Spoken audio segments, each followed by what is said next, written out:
დღეს ძალიან საინტერესო შრომით სამართლებრივ საკითხებს შევეხებით, რაზეც ძირითადად არ საუბრობენ, ასე რომ ძალიან მიხარია, რომ ამის საშუალება მოგვეცა. მე ძალიან მიხარია. თამუნია დავიწყებ იმით, რომ შენ არაერთ ვიდეო რგოლში და LinkedIn-ზე ახსენე, რომ შრომით ხელშეკრულება დამსაქმებელს უფრო სჭირდება, ვიდრე დასაქმებულს. აი, ამასთან დაკავშირებით რომ გვესაუბრო და თან ამასთან ერთად, როგორც წესი პირიქით არის ხოლმე წარმოდგენები საზოგადოებაში, პირიქით ფიქრობენ ამ კუთხით. რას ფიქრობ შენი გამოცდილება რომ გაგვიზიარო ამ კუთხით, რა რისკები არსებობს შრომითი ხელშეკრულების დადების მხრივ? ნამდვილად საინტერესო საკითხია და ნამდვილად ბევრს ვსაუბრობ ხოლმე ამაზე, იგივე ჩემს LinkedIn-ზეც არაერთი სტატია გამომიქვეყნებია. იმიტომ რომ ხშირად გონიათ ხოლმე თავად დამსაქმებლებს გონიათ ესე და კომპანიებს და ზოგჯერ დიდ კომპანიებსაც კი, რომ თუ შრომით ხელშეკრულებას არ გააფორმებენ თავიდანვე ან რაღაც პერიოდი შეხედავენ, ან შეიძლება საერთოდ არ გააფორმონ ეს შრომით ხელშეკრულება, ეს არის მინუსი დასაქმებულისთვის და ამით თვითონ არ დაზიანდებიან. რეალურად პირიქით არის სიტუაცია იქიდან გამომდინარე, რომ როდესაც შრომითი ხელშეკრულება მე კომპანიას დამსაქმებელს არ გამაჩნია, და ვთქვათ, რაღაც 1-2 წელი შეიძლება მართლა ეს ზეპირსიტყვიერი რაღაც შინაგანა წესით და ზეპირი დადგენილი წესებით მუშაობდე და არავის არ ქონდეს პრეტენზია, მაგრამ ერთ დღესაც რომელიმე დასაქმებულს თუ რაღაცაზე პრეტენზია გაუჩნდა, გაიარა კონსულტაციები, რეალური წარმოდგენა შეექმნა თავის შრომით უფლებებზე, შემდგომ შესაძლებელია, რომ ვეღარ მართო სიტუაცია. ანუ რაღაცა კონფლიქტი წარმოიშვას და დასაქმებული გეუბნება, რომ იცი რა, არ შევთანხმებულ ვართ ესეთ საკითხებზე და ელემენტარული რაღაცა ძალიან ელემენტარულ შენიშვნას შეიძლება არ იღებს. და საბოლოო ჯამში ძალიან თეორიულად თუ შევხედავთ, რეალურად ასეა. ნამდვილად არ შეთანხმებულ ხართ ამ საკითხებზე და შენ ვერანაირ დოკუმენტს ვერ წარუდგენ დასაქმებულს, სადაც ეს გიწერია, ეს უფლება-მოვალეობები გიწერია და გიწერია ის, რომ მაგალითად აი ამ კონკრეტულ საკითხზე შეგიძლია გაფრთხილება მისციან, შენიშვნა მისცე. ეს არ გაქვს და უცებ იბნევი, იცი რა, ჩვენ ხო ესე ვიყავით შეთანხმებული, მაგრამ არ გაქვს ამ შეთანხმების დოკუმენტი. ეს ძალიან მარტივი შემთხვევაა. სხვა უფრო რთული შემთხვევა განვიხილოთ ახლა. ესეთი კონფლიქტი წარმოგეშვა კომპანიაში, არ გაქვს არანაირი დოკუმენტი. დასაქმებული უკვე, ასე ვთქვათ, აჯანყებული არის. ძალიან კარგად იცის თავისი უფლებები, უკვე იმიტომ რომ ვინც ასე პრეტენზიას გამოთქვამს და თუ რეალური საფუძველი აქვს ნამდვილად, ის კონსულტაციასაც გადის. ამიტომ აღარ ხართ ისეთ მდგომარეობაში, რომ შენ დამსაქმებელი ხარ და უპირატეს მდგომარეობაში ხარ და ის დასაქმებულია და რაღაც ვერ ხმამაღლა ვერ გესაუბრება, ამ მდგომარეობაში აღარ ხართ. უკვე საკამაოდ ხმამაღლა გესაუბრება დასაქმებულიც და უკვე შრომითი ხელშეკრულების შეწყვეტის ეტაპზე მიხვედით. და შენ გგონია, რომ შრომითი ხელშეკრულება არ გაქვს და არ არის პრობლემა რეალურად, მან გაგისაჩივრა შენი შეტყობინება, შეუთხარი, რომ იცი რა, მოდი აღარ მოხვიდე სამსახურში პირობითად, გაგისაჩივრა შენი გადაწყვეტილება, თუნდაც ზეპირსიტყვიერი.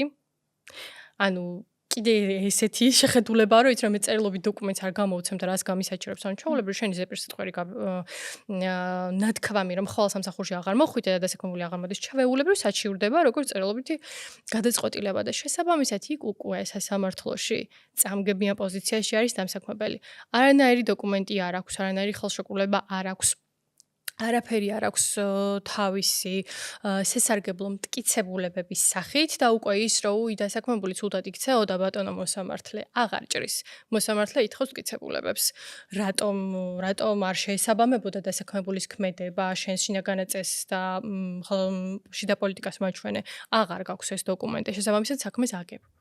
ამიტომ ვამბობ, რომ ვისაც აქვს შრომითი ხელშეკრულებები მოწესრიგებული, ის პირველ რიგში დამსაქმებელი არის მშვიდად. და შემდეგ დასაქმებულიც, იმიტომ რომ მან უკვე იცის თავისი უფლება-მოვალეობები, იცის რომ დამსაქმებელი პასუხისმგებლობით მოეკითხა ამ საკითხს, მოაწესრიგა ყველაფერი და ორივე მხარე რაღაცნაირად კმაყოფილია. და ის აბსოლუტურად გამორიცხულია, რომ ჩვენ არ შევთანხმებულ ვართ ამ საკითხზე, ან საერთოდ რატო მეუბნები ესეთ რაღაცას არ მევალებოდა, არ გაქვს აღწერილობაში ჩამოწერილი, რომ ეს ევალებოდა და არ აკეთებს დასაქმებული და ვერც ვერაფერს ვერ ეუბნები რა. შესაბამისად, მაგიტომ ვიძახი ხოლმე, რომ დამსაქმებლებს, კომპანიებს გჭირდებათ პირველ რიგში ხელშეკრულება. და რა ვიცი, ბევრჯერ აღმინიშნავს ამის თაობაზე. ვფიქრობ, რომ ძალიან საინტერესო კომენტარი გააკეთე. ახლა მინდა რომ შევხედოთ დასაქმებულის ჭრილში. როგორ შეუძლია დასაქმებულს დაიცვას თავი არაკეთილსინდისიერი დამსაქმებლისგან და შესაბამისად შედგენილი ხელშეკრულებისგან. საინტერესო საკითხია ესეც. ჩვენ ვიცით, რომ ძირითადად შრომით ხელშეკრულებას ადგენს დამსაქმებელი, ხო? ყველა დასაქმებული სასათითაოდ ამ კომპანიაში თავის ხელშეკრულებით არ დადის. ეს არის რა გამზადებული დოკუმენტი, რომელიც შესაძლებელია შეიცვალოს რაღაც შემთხვევაში, ანუ დასაქმებულის ინტერესები გაითვალისწინონ, ან დასაქმებულის ინტერესები სამწუხაროდ არ გაითვალისწინონ. ამ შემთხვევაში დასაქმებული არის რა პოზიციაში, რომ ან უარი უნდა თქვას იქ კონკრეტულ კომპანიაში მუშაობაზე, ან მაშინ უნდა დათანხმდეს ისეთ პირობებს, რაც ბოლომდე სამართლიანად არ მიაჩნია. მაგრამ ახლა სამსახურზე უარის თქმა ესეთი მარტივი გადაწყვეტილება არ არის. ამიტომ ამ შემთხვევაში ჩვენ დასაქმებულებს და პოტენციურ დასაქმებულებს ვეუბნებით ხოლმე, ვინც კონსულტაციას გადის, ვეუბნებით ხოლმე, ვაძლევთ შემდეგნაირ რჩევას, რომ შენ მოიტანე შენი ხელშეკრულება, ну ჯერ ხელმოწერილი არ გაქვს და ჯობია იქამდე მოიტანო ეს შრომით ხელშეკრულება, ან მერეც არ აქვს ამას მნიშვნელობა, საბოლოოდ შეიძლება მაინც დაიცვა შენი უფლებები და შენი იურისტი გეტყვის, რომელ დებულებებზე შეიძლება კონდეს პრეტენზია. შესაძლებელია შრომით ხელშეკრულებაში ნახევარზე მეტი ბათილდებულებები ეწეროს. და შენ უბრალოდ არ იცი ამის თაობაზე და ვერც გეცოდინება, იმიტომ რომ არ ხარ იურისტი და არც ხარ ვალდებული, რომ რაღაცა ყველა ნორმაზე პირად იცოდე და აქ ძალიან მნიშვნელოვანი განერმოება ერთი რომ შრომის კოდექსს რომ გადაშლი. ყველაფერი არ წერია შრომის კოდექსში. და ზოგი დებულება იმდენად ბუნდოვანია, რომ ფიზიკურად ვერ გაარკვევ, რას ნიშნავს.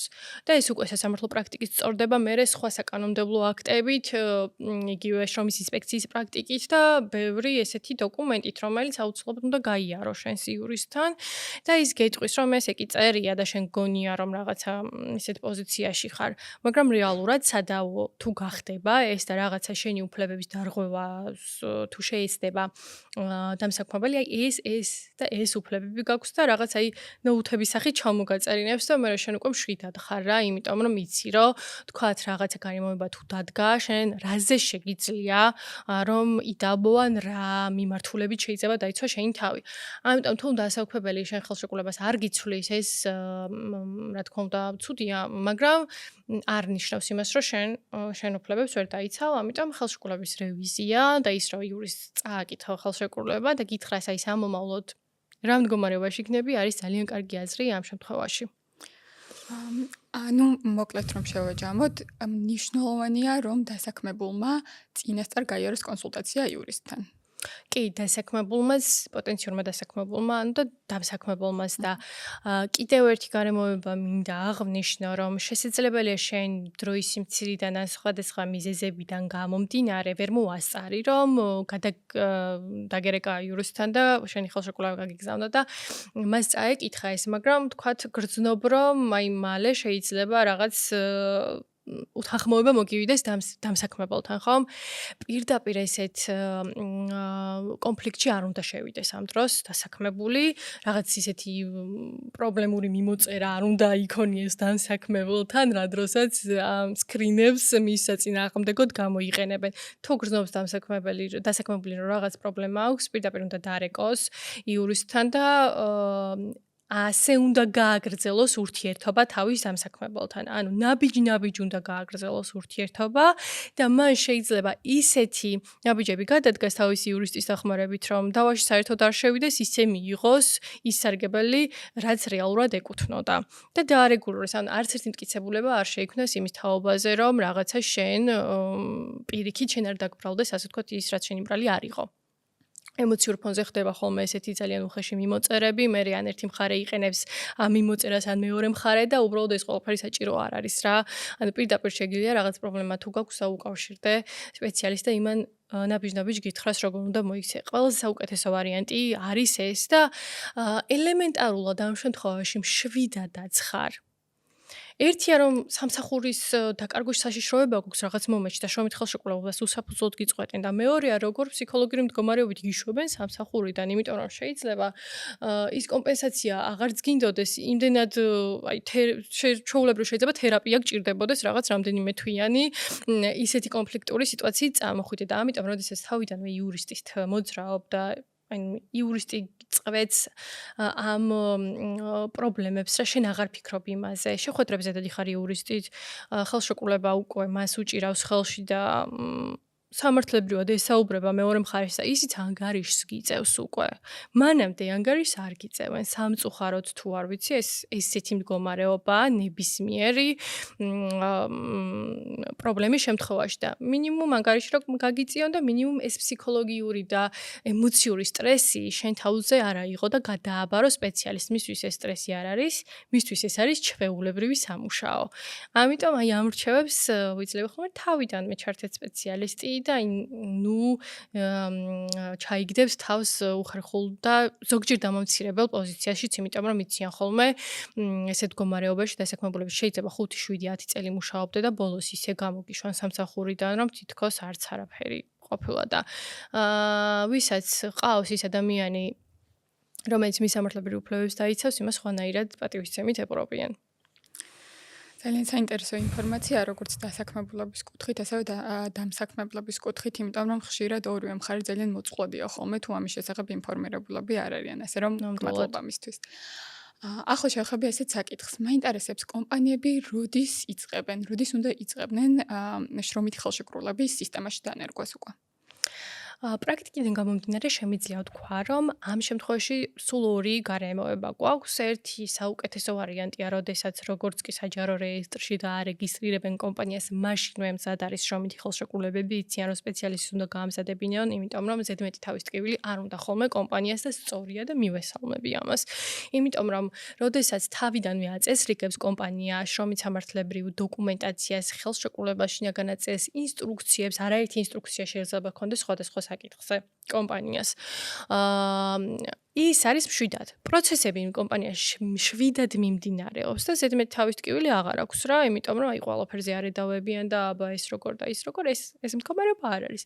მაგრამ შესაძლებელია იყოს დროის სიმცირე, იყოს ის გარემოებები, რომ სტარტაპები თავიდან ფიქრობენ ხოლმე სხვა საკითხებზე უფრო მეტად და ეს სამართლებრივი საკითხები რჩებათ ცოტა ყურადღების მიღმა, მესმის ეს გარემოებაც იმდენი საკითხია მართლა დასარეგულირებელი კომპანიაში, მაგრამ აი ერთი შემთხვევა უნდა ხოლმე ესეთ მდგომარეობას, რომ გამოფხიზდელს რა კომპანია არის შემთხვევები, როდესაც ერთი წაგებული кейსის შემდგომ ხვდებიან, რომ ეხლა მე შრომითი ხელშეკრულებები და ეს თუ არ დავარეგულირე ისე როგორც საჭიროა და ისეთი სპეციალისტი თუ არ მყავდა, რომელიც მართავს ამ სიტუაციის მართვა არის აქ ყველაზე მნიშვნელოვანი, გარდა უბრალოდ ხელშეკრულებები რო გიდევს და არც იცი ხშირად არ იციან შეგით რა წერია. ას თვითონ იმან ვიც ხელშეკრულება შეიძლება უბრალოდ საიდანღაც გადმოტვირთა, ეს აბსოლუტურად დაუშვებელი.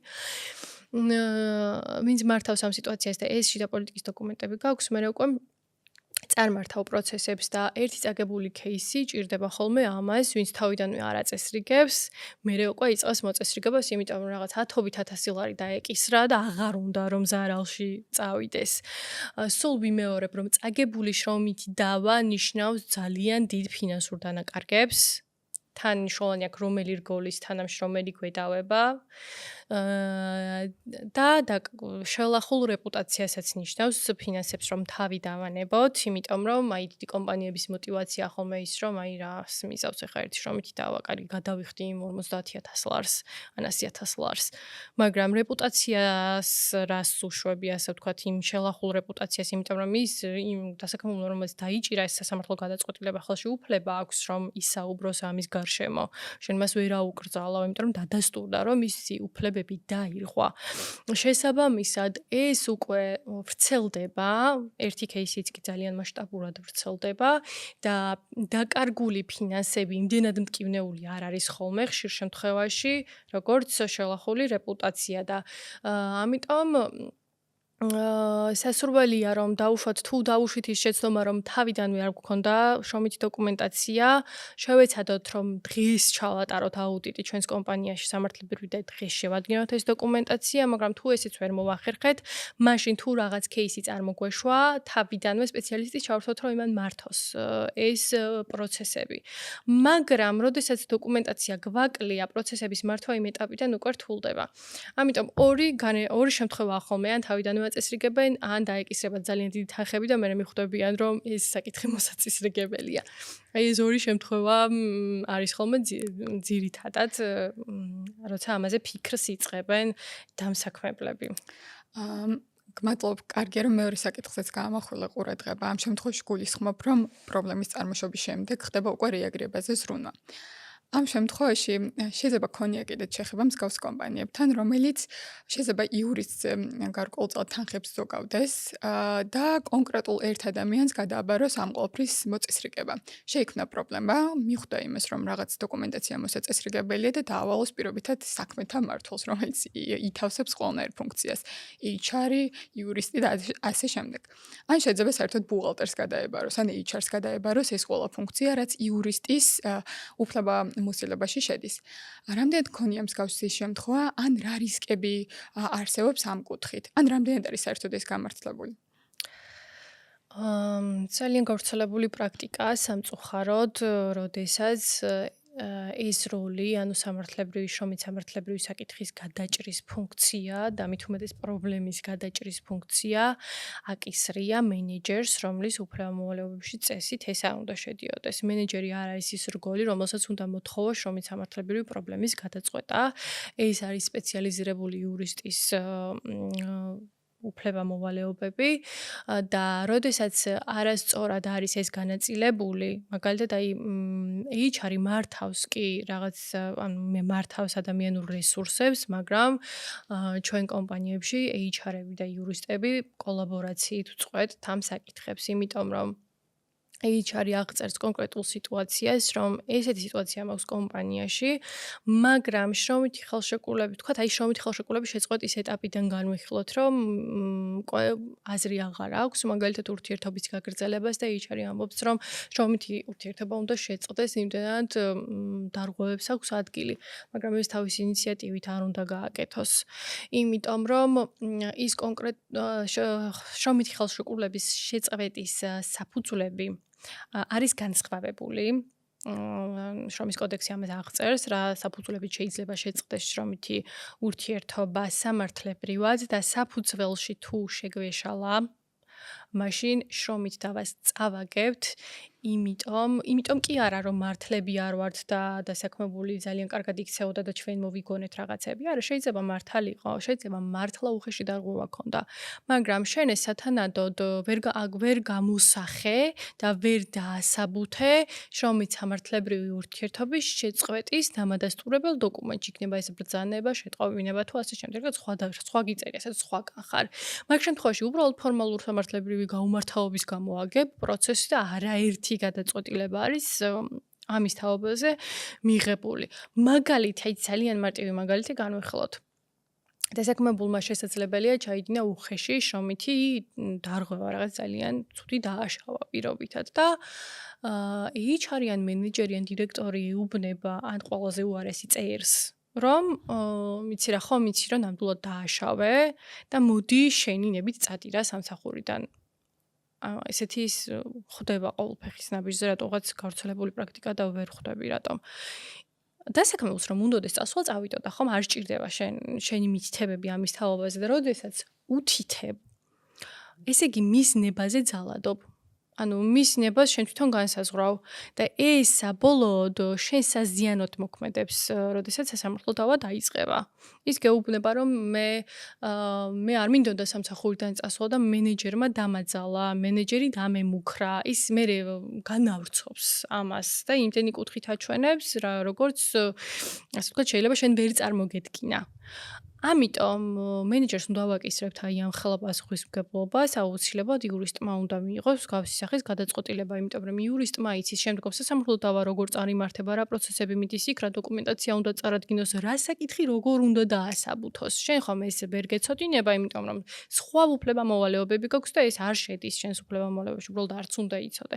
შესაბამისად, იქ სადაც მენეჯერები და იქნება ეს HR-ი თუ სხვა რგოლის მენეჯერი იურისტთან კოლაბორაციით წყვეტენ ამ საკითხებს, იქ პრობლემები არ იქნება. ანუ იმართება სიტუაცია იდეალურად, იმიტომ რომ თავიდანვე იცი როგორ უნდა მოიქცე და ეს დალაგებული გაქვს. რომც გაგისაჭირდეს სასამართლოში, იქაც ეს დოკუმენტაცია მინ გაქვს აბსოლუტურად სწორი და იქ უკვე შენი სიმართლე დადასტურებულიც არის სათანდო მტკიცებულებებით და მარტო სიმართლე მტკიცებულებების გარეშე არ არსებობს. ანუ რაც არ დასტურდება მტკიცებულებებით, ის არ არსებობს.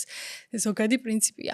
შესაბამისად, ამიტომ ვიძახი ხოლმე, რომ მით უმეტეს ბუღალტერს HR მენეჯერს ნუ დაავალებთ იურისტის გასაკეთებელ საქმეს, ეს მათი ტვირთი არ არის და მიღებული გადაწყვეტილება მერე ცუდად შემოტრიალდება თუ საფუძველში აგვერია. ამიტომ ეს ყველაფერი კოლაბორაციით უნდა ხდებოდეს და იურისტის ჩართულობით უნდა ხდებოდეს. და სადაც ეს სწორად იმართება, რა ვიცი, 99% შემთხვევაში საერთოდ არ მიდის სასამართლომდე დავა და ძალიან მშვიდად იმართება პროცესები. ეს არის ყველაზე მნიშვნელოვანი. ჩვენ უზრუნველყოფთ სიმშვიდეს დამსაქმებლებისთვისაც და დასაქმებულებისთვისაც და ეს სიმშვიდე ძალიან ღირებული არის საბოლოოდ. და აი ეს არის ყველაზე მნიშვნელოვანი ამ შემთხვევაში. მე ასე ვფიქრობ ყოველ შემთხვევაში და პრაქტიკაც ამას მაჩვენებს. ჩემი პრაქტიკიდან გამომდინარე საუბრობ ამ ყოველივეს. ძალიან საინტერესო რაღაც აღნიშნე, რომ ეს არის სიმშვიდე, როგორც დამსაქმებლისთვის, ასევე დასაქმებულისთვის და ეს არის ის მნიშვნელოვანი ფაქტორი, რაც მერე ჯანსაღ ურთიერთობებს განაპირობებს. მართავს სიტუაციას და ეგ არის სიმშვიდის მომგვრელი. როდესაც სიტუაცია უმართავია და ქაოსია, ნუ იქ ძალიან დიდი პრობლემები არის ხოლმე და მაგიდან გამომდინარე ხდება მერე დიდი შრომით დავების წარმოება. თამუნია, ახლა შევეხები კიდევ ერთ საკმაოდ სენსიტიურ საკითხს, ეს არის ზეგანაკვეთურების საკითხი. რაც საკმაოდ ბუნდოვანია ბევრისთვის, როგორც დამსაქმებლებისთვის, ასევე დასაქმებულებისთვის.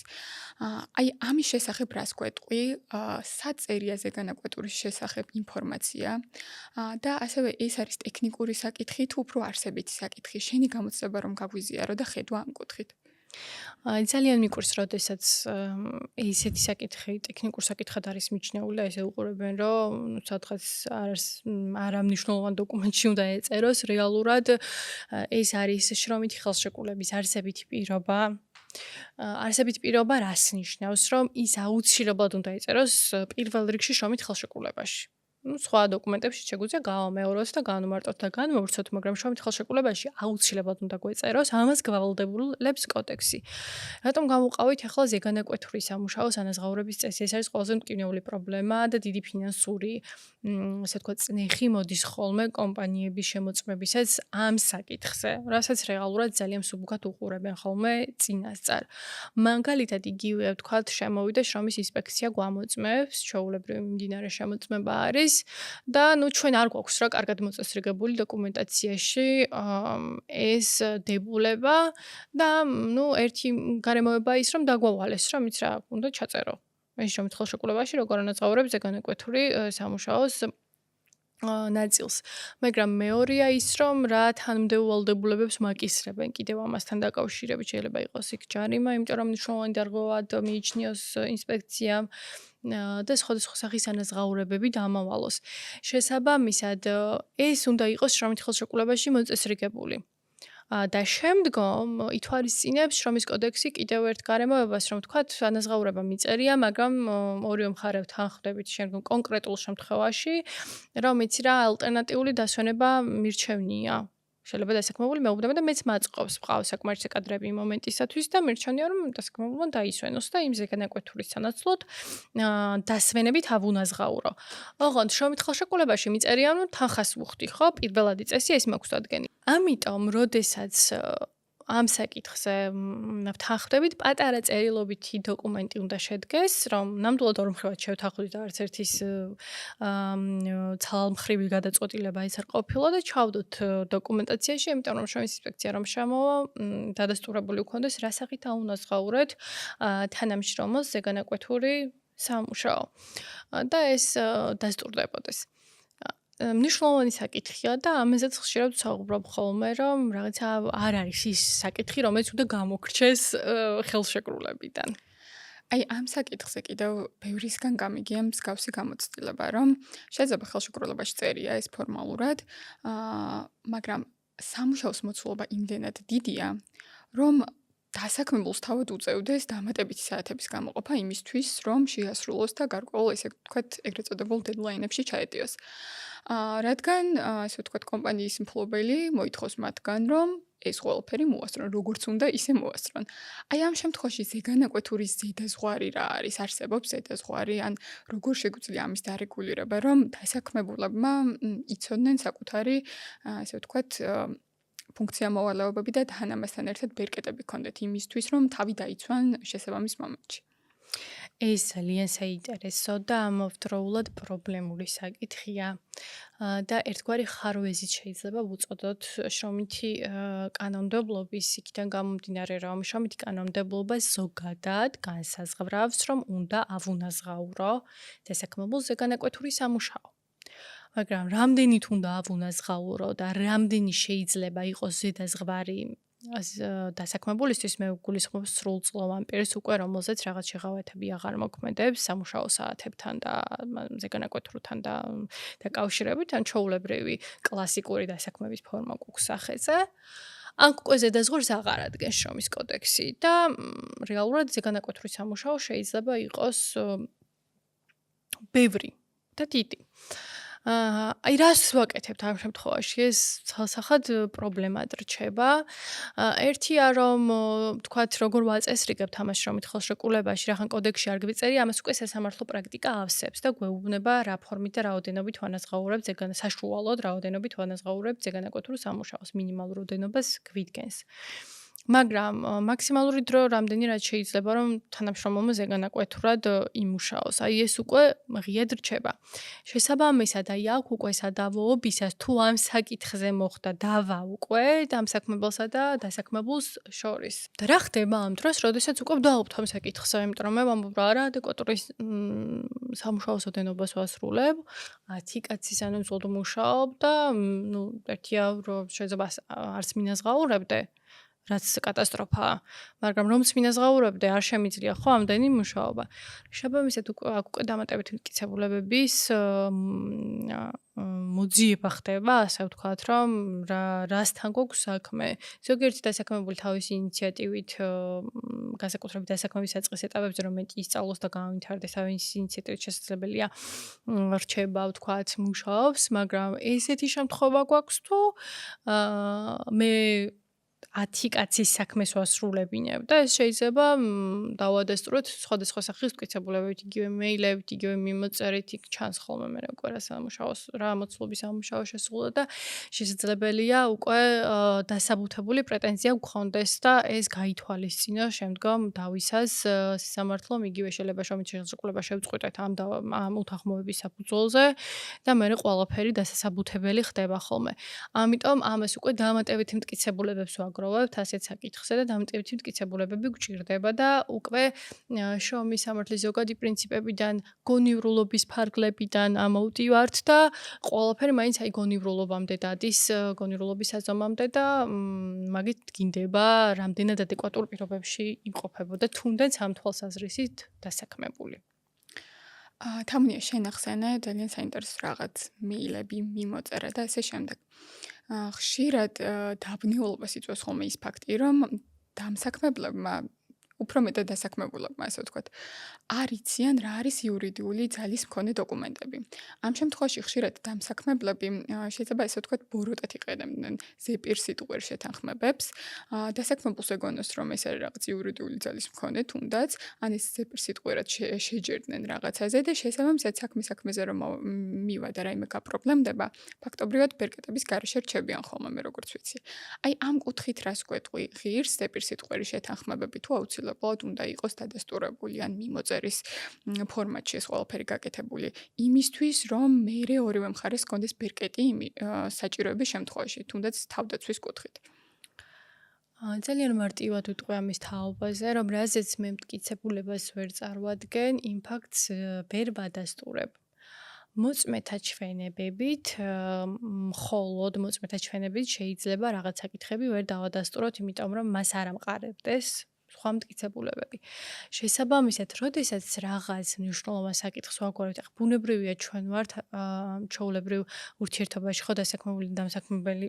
შესაბამისად, როდესაც ვართ ჩვეულებრივ ურთიერთობაში, ვთქვათ, ყოველ ფეხის ნაბიჯზე წერილობით დოკუმენტს არ ვაფორმებთ, ხო, მაგალითად, ძალიან მინიმალურ საკითხებზე შეიძლება ყოველდღე ერთმანეთს არ უწერდეთ, მაგრამ ისეთი საკითხები, რომელიც მნიშვნელოვანია და ჩვენთვის შეიძლება გარკვეული შედეგები გამოიღოს საბოლოო ჯამში.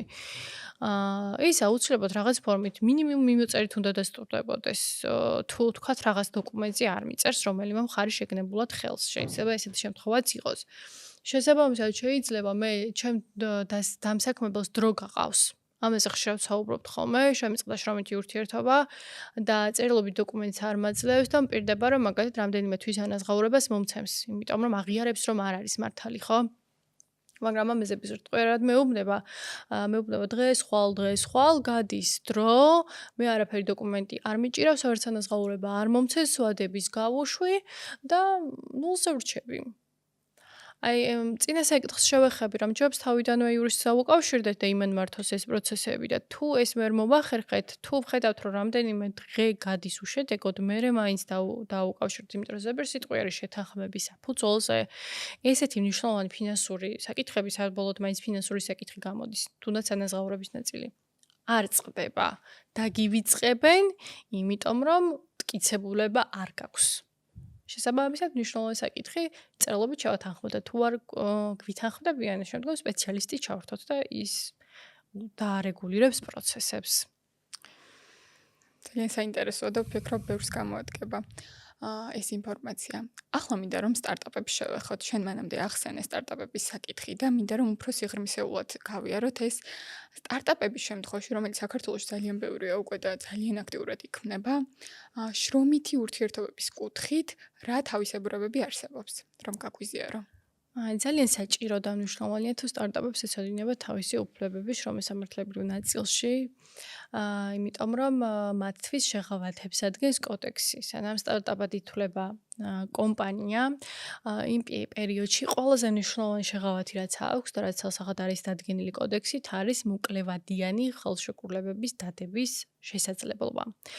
ამ შემთხვევაში იგულისხმება და ასეც არის რეალურად, რომ სტარტაპმა ჯერ არ იცის მომავალში, ბოლომდე არ აქვს გათვლილი მომავალში რა იქნება. ანუ წინსწრებით გრძელვადიან პროცესებს ვერ მართავს ჯერ და არ იცის თქვათ რაღაც კონკრეტული ურთიერთობა როგორ იქნება და როგორ გაგრძელდება მომავალში. ამიტომ სტარტაპს აქვს უფლება, რომ არანაკლებ სამთვიანი ხელშეკრულებები გააფორმოს. შემდგომ შეხედოს როგორ მიდის ურთიერთობები, ფინანსები როგორ ყოფნის, რა პროცესებს მართავს, რას ვერ მართავს და შემდგომ გააგრძელოს ეს ხელშეკრულებები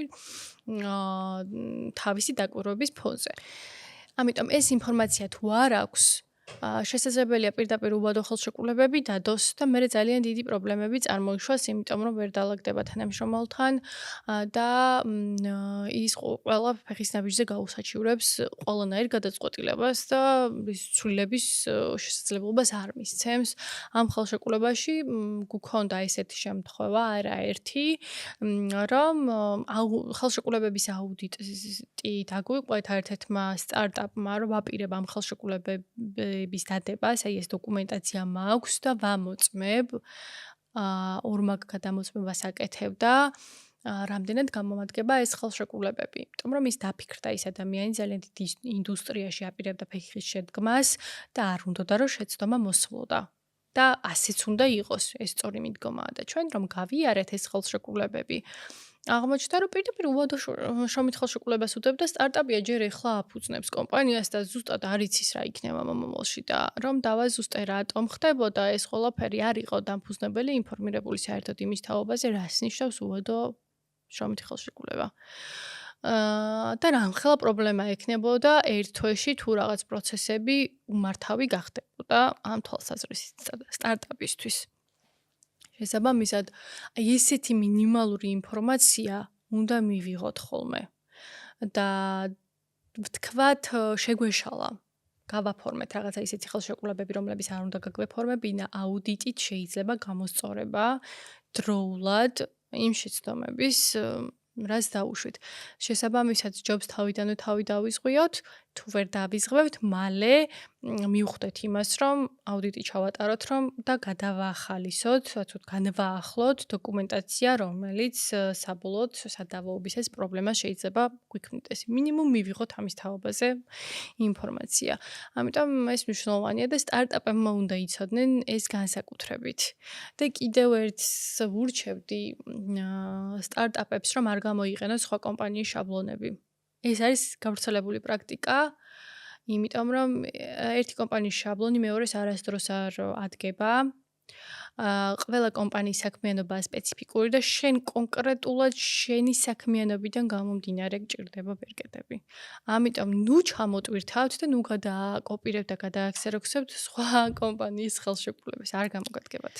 ძალიან საინტერესო საკითხს შეეხე.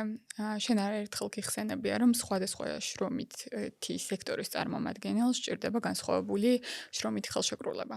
აი ამ საკითხს კიდევ ერთხელ რომ ჩავღრმავდეთ და გაგვიზიარო შენი გამოცდილება ამ მიმართულებით. ნამდვილად ამ საკითხს ეს ძალიან ბევრს საუბრობ. სხვადასხვა სექტორში მომუშავე კომპანიებს და დამსაქმებლებს შეიძლება ფიზიკური პირიც იყოს დამსაქმებელი.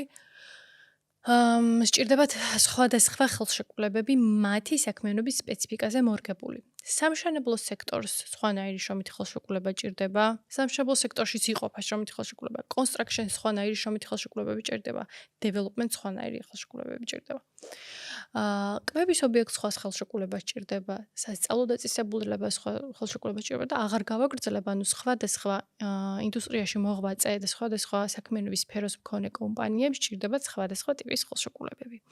ასევე ხელშეკრულებები განსხვავდება დამოკიდებულიც არის დასაქმებულთა რაოდენობაზე, რამდენი რგოლი ყავს, რამდენი განსხვავებული რგოლი ყავს კომპანიაში. ერთი ხელშეკრულება როგორც წესი არ დგება ხოლმე, იმიტომ რომ ჩვენ ხო სხვადასხვა პოზიციაზე გვყავს დასაქმებულები და მათ არა მხოლოდ პოზიციის აღწერილობა ეცვლებათ, საქმიანობის სპეციფიკიდან და მისი რგოლიდან გამომდინარე სხვა რაღაცეები შეიძლება შეიცვალოს, დამატებითი პირობები შემოვიდეს.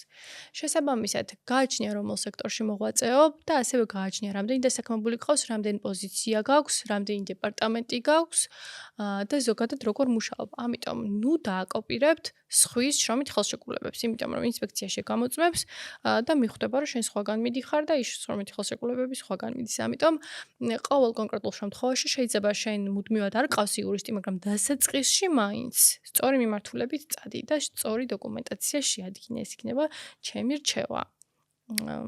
და ვფიქრობ, რომ მნიშვნელოვანი რჩევაა. ნამდვილად.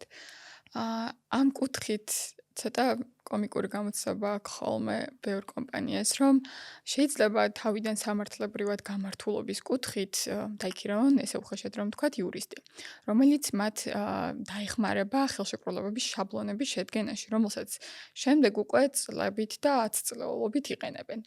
რამდენად შეიძლება იყოს ეს გამართლებული და ამ შემთხვევაში ხშირად მათ პოზიციას ამყარებენ იმ კუთხით, რომ ეს იურისტმა შეადგინა.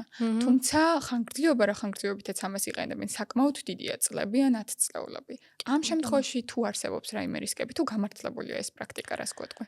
ეს პრაქტიკა ცალსახად არ არის გამართლებული, მით უმეტეს ჩვენს პირობებში, საქართველოს პირობებში, სადაც კანონმდებლობა ყოველდღიურად იცვლება. ეს რეალობა გვაქვს, კანონმდებლობაც განახლებადია. ვითარდებით და იმიტომ და ეს ძალიან კარგია და სასამართლო პრაქტიკაც დროთა განმავლობაში იცვლება. შესაბამისად 10 წლის წინ რომ თუნდაც იურისტმა დაგიწერა ხელშეკრულება და ის იურისტი აღარ ყავს, ანუ ერთჯერადაც შეგიდგინა და დევს ის დოკუმენტები, ობი ეკიდება, ასე ვთქვათ და ანუ არ ახლდება. ყოველწლიურად იცვლება, კი რა 3-4 თვეში ერთხელ რაც ყოველდღიურად იცვლება ვითარება და შეიძლება 10 წლის წინანდელი შრომითი ხელშეკრულების შაბლონი გაქვს დღეს აბსოლუტურად სხვა რეალობა 2021 წლიდან ჩვენ შევაბიჯეთ ახალი შრომის კოდექსის პირობებში. აი იქამდე შედგენილი დოკუმენტები საერთოდ სხვანაირი იყო. ახლა შედგენილი დოკუმენტები საერთოდ სხვანაირია. შესაბამისად ამ შემთხვევაში მე ვურჩევ ხოლმე კომპანიებს, ვისაც მუდმივად არ ყავს იურისტი, რომ და ისედაც რომ წელიწადში ერთხელ მაინც გააკეთონ შრომითი ხელშეკრულებების აუდიტი. ყველანაირი ხელშეკრულებების, მაგრამ განსაკუთრებით ამ მიმართულებით. შეხო 10 წელი ერთ და იგივე თანამშრომელი არ ყავს. მაგდანაც დავიწყოთ ხო იზრდები ამატებ თანამშრომლებს და ძველი შაბლონი გაქვს რაღაცა, რომელიც საერთოდ მოქმედ კანონმდებლობას არ ერგება. და პრობლემა როგორც კი გახდება ეს ყველაფერი შენ იკითხავ რომ ეხლა მქონდა შრომითი ხელშეკრულება, მაგრამ შენ მოძველებული შრომითი ხელშეკრულება გქონდა და ამ შემთხვევაში აღარ გადგება. შინაგანი წესი გაქვს მოძველებული და დოკუმენტაცია აღარ გადგება. ამიტომ ვურჩევ ხოლმე ასეთ შემთხვევაში კომპანიებს, რომ იურიდიული აუდიტი ჩაატარონ და ძალიან პოპულარული სერვისია, იმიტომ რომ ბევრი უკვე ფიქრობს ჩაატაროს აუდიტი თავისი შრომითი ხელშეკრულებების და მოძველებული შრომითი ხელშეკრულება უკვე რეალურად ქმედითი იმდენად აღარ არის. საერთოდ აცდენილი არის რეალობას, რაშიც იმ კონკრეტულ შემთხვევაში კომპანია იყენებს.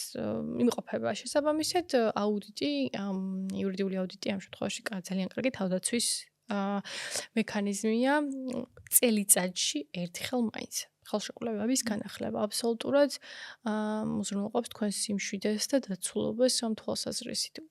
უბრალოდ არ გარისკოთ ძველი ხელშეკრულებებით მუშაობა. დღის ხვალ ვითარება იცვლება და თქვენ უნდა შეესაბამებოდეთ ამ ვითარებას.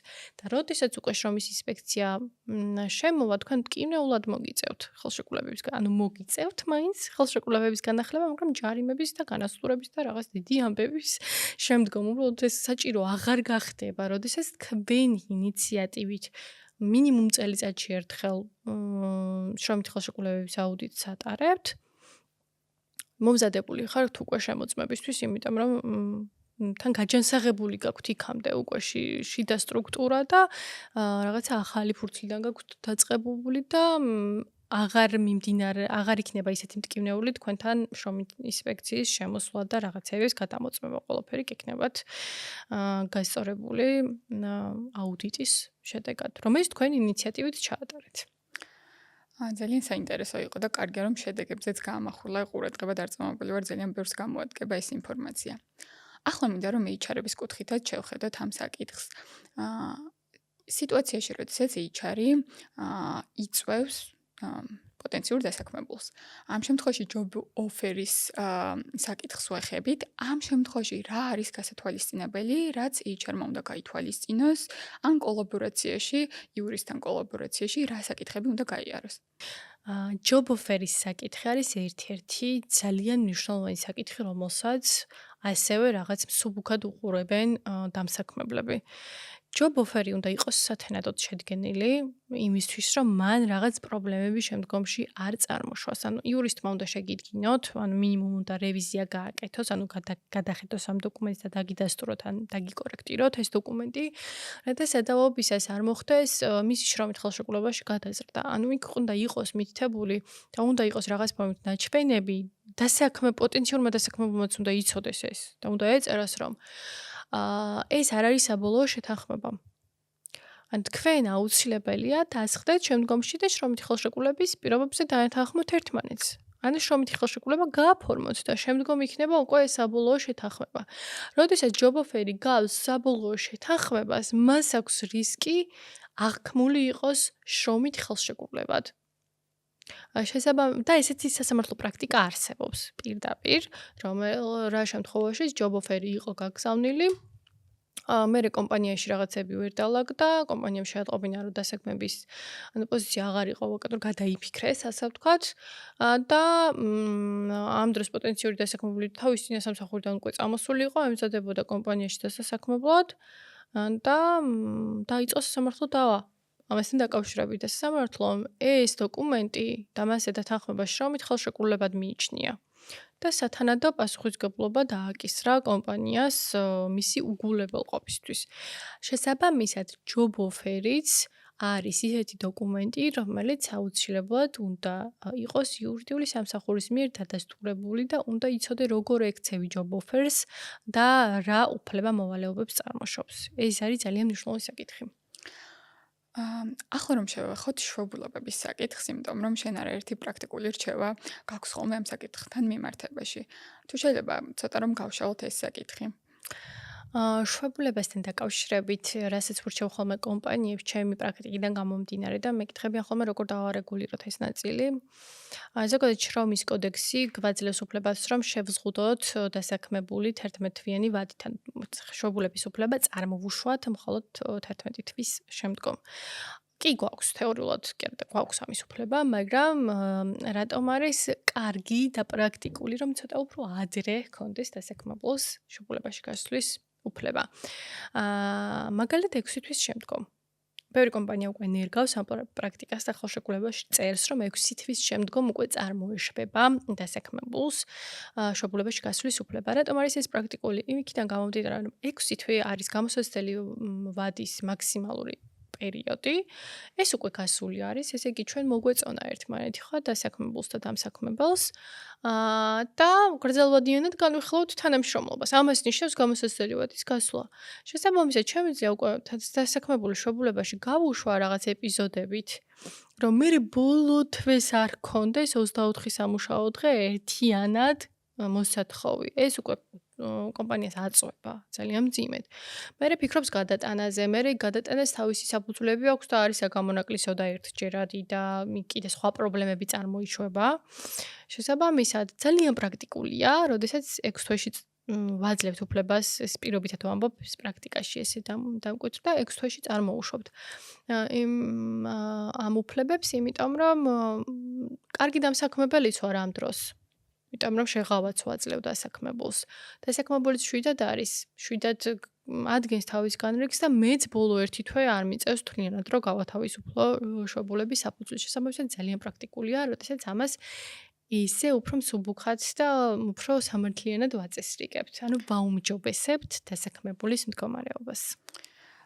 ძალიან საინტერესო იქნება დეკრეტულ შვებულებაზეც რომ გავამახვილოთ ყურადღება და ეს საკითხიც რომ განვიხილოთ. დეკრეტული შვებულებები ეს მნიშვნელოვანი საკითხია უბრალოდ დეკრეტულ შვებულებაში ანაზღაურების წესზე არის ხოლმე ბუნდოვანება.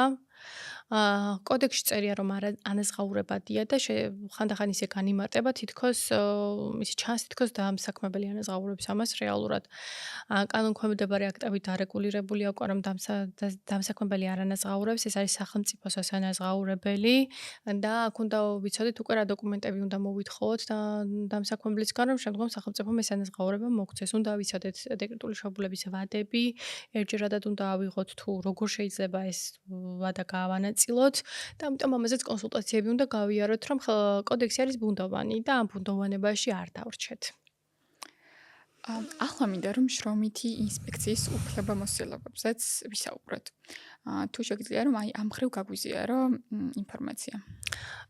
შრომის ინსპექციასთან დაკავშირებით და მის უფლებამოსილებებზე უფრო აქტიურად ისმევა კითხვები, იმიტომ რომ რეალურად მუშაობს აქტიურად შრომის ინსპექცია ამოწმებს კომპანიებს და ცდილობს რომ გაჯანსაღდეს კომპანიებში შრომის სამართლებრივი გარემო და აინტერესებთ ხოლმე რა რა ფარგლებში შეუძლიათ მათ იმოქმედონ თავისი ინიციატივით იწყებენ მოქმედებას საჩივრის საფუძველზე თუ როგორ. ზოგადად შრომის ინსპექციას შეუძლია როგორც თავისი ინიციატივით, ასევე მიმართვის საფუძველზე, რომელიც კონფიდენციალური ხასიათისაა, დაიწყოს შემოწმება კომპანიაში. და ამ შემთხვევაში კომპანია გვეუბნება, რომ შემამოწმონ, აი ჯარიმა მაქსიმუმ რამდენია რა, იმიტომ რომ გადავიხდი ამ ჯარიმას. ჯარიმაში არ არის თავი პრობლემა, ჯერ ეს ერთი ჯარიმები არის საკმაოდ მსხვილი. იმიტომ რომ შეიძლება რამდენიმე ჯარიმა დაგიწერონ და თუ არ გამოასწორებ კიდევ უფრო მეტი სანქცია დაგაკისრონ. მაგრამ ეს ყველაზე დიდი პრობლემა არ არის. ყველაზე დიდი პრობლემა იმის იქით რას გავალებენ. გავალებენ რომ როდესაც ხარვეზიანი დოკუმენტაცია გაქვს და შეიძლება რა ვიცი 15 ხარვეზი დაგიდგინონ ერთ დოკუმენტზე, ეს გამოასწორო აჰუე იურისტის გარეშე ვეღარ ფუნქციონირებ, იმიტომ რომ შენით რომ შეგძლებოდა უკვე გამოსწორებული გექნებოდა, ესე იგი დახმარება გჭირდება. და მეორეა, რა ჩავარდნებიც ქონდა და რაღაცა თუ დააკელი დასაქმებულს, მაგალითად დანაზღაურების ნაწილში, იგივე ზეგანაკვეთური დანაზღაურების ნაწილში, ერთიანად შეავსო ეს დანაკლისი და უკვე ავდივართ ძალიან დიდ ფინანსურ დანახარჯებზე. შესაბამისად ჯარიმას გადავიხდი რა მოხდა ან გავასაჩქრებ ეს არ არის ხოლმე გამოსავალი მთავარი ბერკეტი რაც შრომის ინსპექციას აქვს არის ის რომ გასწორებინოს შენ ხარვეზები და მათ შორის ფინანსურ ნაწილში აგანაზღაურებინონ ის რაც არ აგინაზღაურებია და რაც მთელი წლები ზოგავდი შეიძლება ერთჯერადად მოგიწიოს გადაიხადო შესაბამისად აი ეს არიდებული იქნებოდა თუ ვთქვათ მანამდე შენ იურიდიულ აუდიტს ჩაატარებდი შრომით სამართალში შრომით ურთიერთობების ნაწილს დაარეგულირებდი და რაღაც პერიოდი გექნებოდა რომ გაგიჯანსაღებინან გარემო და ერთიანად დაგაწოლოდა ასე ვთქვათ ეს ტვირთი. იმიტომ რომ ეს ტვირთია მე უკვე ინსპექცია რაღაც ვადას გინსაზღვრავს და იმ ვადაში უნდა ჩაეტიო და იმ ვადაში უნდა გამოასწორო და იდეალურად უნდა გამოასწორო, იმიტომ რომ აუცილებლად ხალხმოურით შეგამოწმებენ და დარწმუნდებიან რომ ეს ხარვეზი გამოასწორე თუ არა. და არიან განსაკუთრებით მსხვილი კომპანიების ნაწილში, როდესაც ბევრჯერ ხდება მათთან შევსვა და შემოწმება და მუდმივად რაღაც კონტროლზე არიან თითქოს აყვანილები, იმიტომ რომ რაღაცა აკვირდებიან. ამიტომ აქ უკვე სპეციალისტით უნდა ვმართოთ. აუცილებლად. შესაბამისად ჯარიმები პრობლემაა, მაგრამ მთავარი პრობლემა ვეძახი, მაგრამ საკითხი რაც უნდა გამოსწორდეს არის ის, რომ უნდა ავანაზღაუროთ ის დანაკლისი, რაც თანამშრომლის მიმართ ან ზოგადად ჩვენს კომპანიაში გვქონდა და ვერ გავითვალისწინეთ. და ეს ერთობლიობაში უკვე რაღაც დიდ საკითხს კრავს. ამიტომ ამ საკითხებზე ჯობს დავფიქრდეთ და ჩემი რეკომენდაციაა რომ წინასწარ ვიყოთ მზად ყველაფრისთვის და დღეიდანვე დავიწყოთ გაჯანსაღება ჩვენი სამსახურის და ჩვენი შრომითი სამართლებრივი გარემოსი.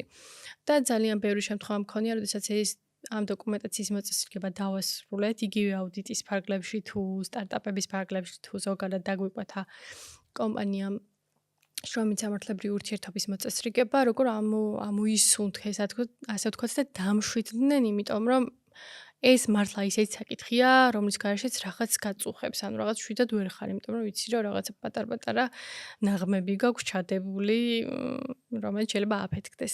შესაბამისად, ეს საკითხები რომ რეგულირდება, ინსპექციას უნდა ელოდებით, როდის შეგამოწმებთ და როდის დაგაჯარიმებთ და როდის მოგთხოვთ ამ ყველაფრის გამოსწორებას უკვე სანქციების ფონზე.